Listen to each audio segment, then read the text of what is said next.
कभी सोचा है कैसे तमिलनाडु का ये 2.5 लाख किलो का पत्थर मात्र 2 स्क्वायर फीट की जमीन पे टिका है? क्यों एक रस्सी पे चलने वाला इंसान लंबी रॉड लेके चलता है? और क्यों लीनिंग टावर ऑफ पीजा पिछले 850 सालों से टेढ़ा खड़ा हुआ है? अगर हाँ, तो आइए समझते हैं फिजिक्स के एक जबरदस्त कॉन्सेप्ट को, सेंटर ऑफ ग्रेविटी।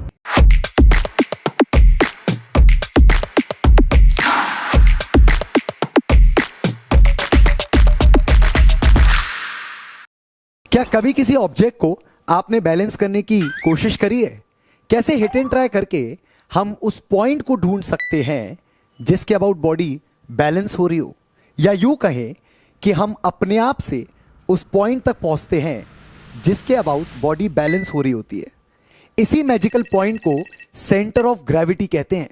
अब बात करें अगर सिमेट्रिक ऑब्जेक्ट्स की, जैसे कि सर्कल, स्क्वायर या ट्राइंगल, इनके सेंटर ऑफ ग्रेविटी ढूंढना बहुत आसान होता है।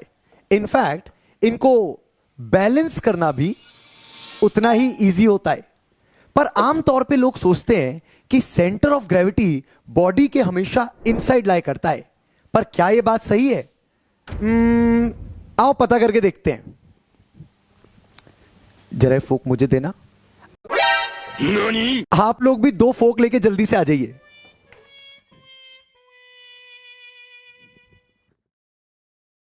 ले आए 2 फोक। अब एक काम करिए, इन फोक को आपस में कुछ इस तरीके से फंसा दीजिए। अब इस टाइम आप लोगों को लग रहा होगा कि जो उसका सेंटर ऑफ ग्रेविटी है वो कहीं इस बॉडी के अंदर लाई कर रहा होगा, पर सच्चाई ये है कि इसका सेंटर ऑफ ग्रेविटी कहीं यहां होगा। अब आपको सेंटर ऑफ ग्रेविटी की डेफिनेशन तो याद होगी, एक ऐसा पॉइंट जिस पे अगर हम बॉडी को बैलेंस करने की कोशिश करें तो वो बैलेंस हो जाती है। इसका मतलब कि यहां पर अगर मैं सेंटर ऑफ ग्रेविटी पे इस पॉइंट को बैलेंस करूं तो बॉडी को बैलेंस हो जाना चाहिए। आइए ट्राई करके देखते हैं। तो दिखने में ऐसा लग रहा होगा कि ये छोटू सा काउंटर वेट इसको बैलेंस कर रहा है, पर क्या ये बात सही है?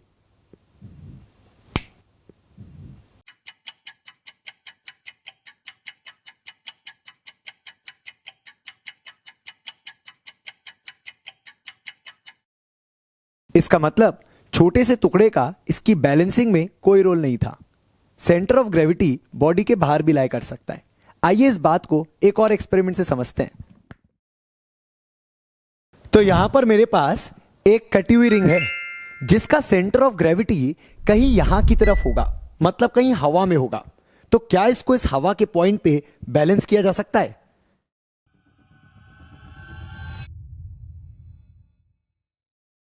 अब आप लोगों को लग रहा होगा कि सर आपने इसको हवा में कैसे टिका लिया? तो परेशान मत होइए, मैंने यहां पर धागे बांध रखे थे जिससे मैंने इसके सेंटर ऑफ ग्रेविटी पे ही इसको सपोर्ट दिया।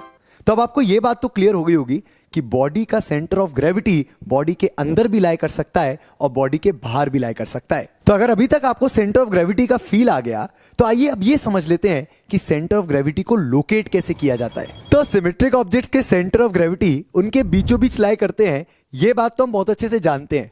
पर अनसिमेट्रिक ऑब्जेक्ट जैसे कि ये, इसका सेंटर ऑफ ग्रेविटी इसके अंदर लाई करेगा या इसके बाहर लाई करेगा या कहां लाई करेगा, इसको ग्रेविटी की मदद से पता किया जा सकता है। तो चलो इस ऑब्जेक्ट को इस कील की मदद से इस दीवार पे लटका देते हैं और साथ ही साथ एक बॉब भी लटका देते हैं।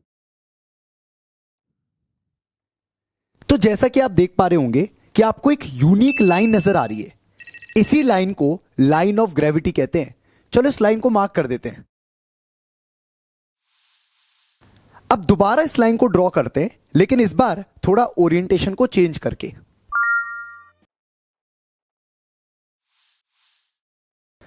तो जैसा कि आप देख पा रहे होंगे कि लाइन ऑफ ग्रेविटी एक यूनिक पॉइंट पे आके इंटरसेक्ट कर रही है। इसी पॉइंट को सेंटर ऑफ ग्रेविटी कहते हैं और ऑब्जेक्ट इसी पॉइंट। अबे यार, टेक 2। तो क्या ऑब्जेक्ट इस सेंटर ऑफ ग्रेविटी पे बैलेंस हो पाएगा? अरे वाह, ये तो बड़ी आसानी से बैलेंस हो गया। तो लाइन ऑफ ग्रेविटी एक बड़ी कमाल की चीज है। सेंटर ऑफ ग्रेविटी ये बताता है कि ऑब्जेक्ट कब बैलेंस होगा, लेकिन कब आउट ऑफ बैलेंस होगा ये लाइन ऑफ ग्रेविटी बताता है। समझे? नहीं समझे? आओ समझाता हूं। इस ऑब्जेक्ट का सेंटर ऑफ ग्रेविटी कहीं यहां होगा और इसका लाइन ऑफ ग्रेविटी कुछ इस तरीके का होगा।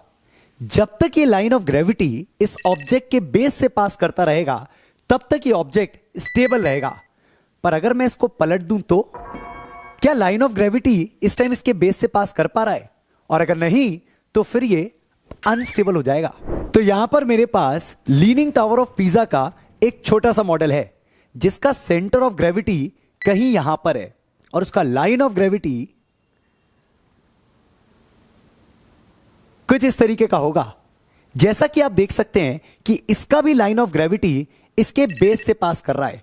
तो चाहे दिखने में ये कितना भी टेढ़ा हो पर फिजिक्स के कॉन्सेप्ट के हिसाब से ये स्टेबल है और ऐसे ही पिछले 850 साल से ये खड़ा हुआ है। अब लाइन ऑफ ग्रेविटी का कॉन्सेप्ट केवल बिल्डिंग्स या मॉन्यूमेंट्स पे नहीं, आप पे और मुझ पे भी लगता है। और क्या कहते हो, इस बात को समझने के लिए एक पब्लिक एक्सपेरिमेंट ट्राई करें?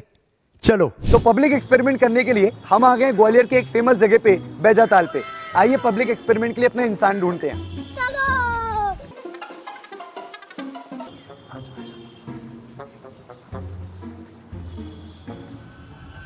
भैया हेलो, मैं फिजिक्स पढ़ाता हूँ और बच्चों को एक्सपेरिमेंट करा के हम फिजिक्स समझाते हैं।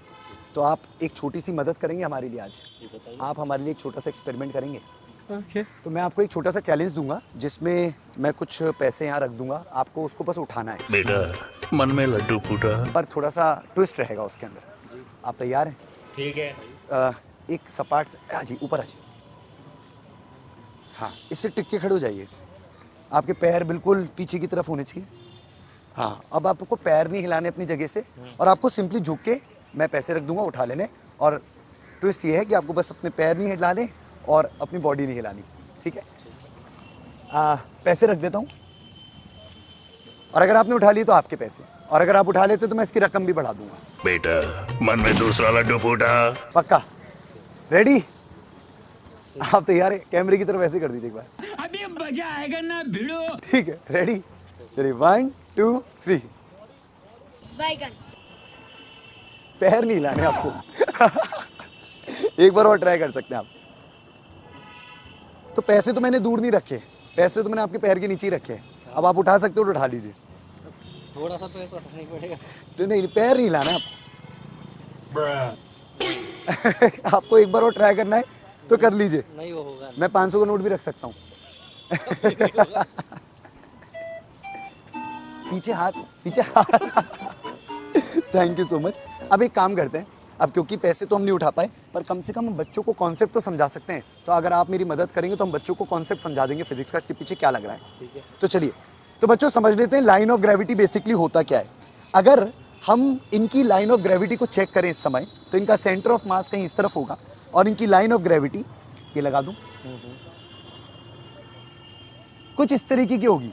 अब जब ये टिके हुए थे तो इनका जो लाइन ऑफ ग्रेविटी था वो इनके लगभग पैरों से पास कर रहा था। पर जब मैंने पैसे को नीचे रखा और इनसे मुड़ने को बोला, तब क्या इनका लाइन ऑफ ग्रेविटी इनके पैरों पे रहा या उसके बाहर निकल गया? अब आप दोबारा कोशिश करिएगा। तो जैसा कि आप देख पा रहे होंगे कि जो लाइन ऑफ ग्रेविटी है वो पैरों के बाहर निकल जा रहा है और उसकी वजह से ये टिक नहीं पा रहे हैं या झुक नहीं पा रहे हैं। हम जब भी झुकते हैं, अब आप एक काम करिएगा, आराम से इस पैसे को उठा लीजिएगा और इस बार आपको अलाउड है अपना कदम आगे करना, जो करना आप करिए। झुक के आराम से पैसे को उठा लीजिए। तो जैसा कि आपने देखा कि इस टाइम लाइन ऑफ ग्रेविटी जब ये झुके तो इनके एग्जैक्टली पैरों से पास कर रहा था। मतलब लाइन ऑफ ग्रेविटी का कॉन्सेप्ट केवल मॉन्यूमेंट्स या बिल्डिंग पे नहीं, हम इंसानों पे भी लगता है और इन भैया पे भी लगता है। Thank you so much. मेरे पैसे वापस। क्या किसी पेंसिल को कभी आपने बैलेंस करने की कोशिश करी है? कितना मुश्किल होता है इस पेंसिल को इस छोटे से पॉइंट पे टिकाना। इसका सेंटर ऑफ ग्रेविटी कहीं ऊपर की तरफ है और इसका लाइन ऑफ ग्रेविटी इस पॉइंट से पास करे, ये बड़ा कठिन है। ऐसे में हम एक स्पेशल टेक्निक का इस्तेमाल कर सकते हैं। तो मेरे पास यहां एक छोटा सा सेटअप है जिसमें ऊपर की तरफ मैंने पेंसिल लगा रखी है और नीचे की तरफ एक भारी वजन लटका रखा है, जिससे इस पूरे सिस्टम का सेंटर ऑफ ग्रेविटी नीचे की तरफ शिफ्ट हो गया है। ऐसे में जब हम ऊपर वाले पॉइंट ऑफ कांटेक्ट पे इसको बैलेंस करते हैं तो ये बड़े इजीली बैलेंस हो जाता है। इस टेक्निक में हमेशा centre of gravity point of contact के नीचे लाए करना चाहिए। ऐसी कुछ सेटअप आपने देखे होंगे जिसके अंदर आदमी अपने आप को बैलेंस कर पाता है क्योंकि उसका सेंटर ऑफ ग्रेविटी उसके कॉन्टैक्ट पॉइंट के नीचे लाया करता है।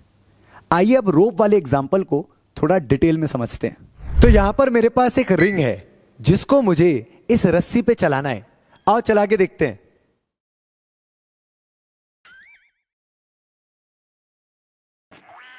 तो ये ऐसे तो नहीं चल पाएगी। रिंग का सेंटर ऑफ ग्रेविटी इसके बीच में है जो कि इसके पॉइंट ऑफ कांटेक्ट के ऊपर की तरफ है और उस वजह से ये अनस्टेबल होती है। अब आप में से कुछ बच्चे सजेस्ट करेंगे कि सर इसको बैलेंस करने के लिए इसके बीच में रॉड फंसा दो। तो चलो रॉड लेके आता हूं। तो ये आ गई रॉड। अब इस रॉड को इस रिंग में फंसा देते हैं और दोबारा चलाने की कोशिश करते हैं। रेडी?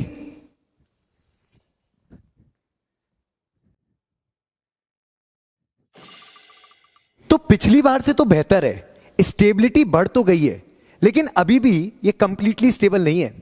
अभी भी सिस्टम का सेंटर ऑफ ग्रेविटी इसके पॉइंट ऑफ कांटेक्ट के ऊपर है।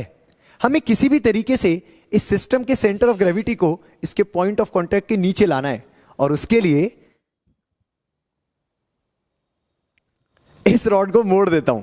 चलो इसको दोबारा इसके अंदर डाल के देखते हैं। तो ये तैयार हो गई हमारी रिंग मुड़ी हुई रॉड के साथ। आओ इससे ट्राई करके देखते हैं। रेडी? तो जैसा कि आपने देखा कि रिंग बिल्कुल आराम से इस रस्सी पे चल पा रही है क्योंकि इस सिस्टम का सेंटर ऑफ ग्रेविटी इसके पॉइंट ऑफ कांटेक्ट के नीचे आ चुका है। कुछ इसी कॉन्सेप्ट की मदद से एक आदमी एक रस्सी पे आराम से चल पाता है क्योंकि उसके सिस्टम का सेंटर ऑफ ग्रेविटी उसके पैरों के भी नीचे होता है। तो ये गाड़ी तो स्टेबल हो गई, लेकिन अगर आपकी फिजिक्स अनस्टेबल है तो मेरे चैनल पे जाइए, मोर पे क्लिक करिए और जुड़ जाइए मेरे टेलीग्राम चैनल के साथ for exclusive content of NEET physics. Bye.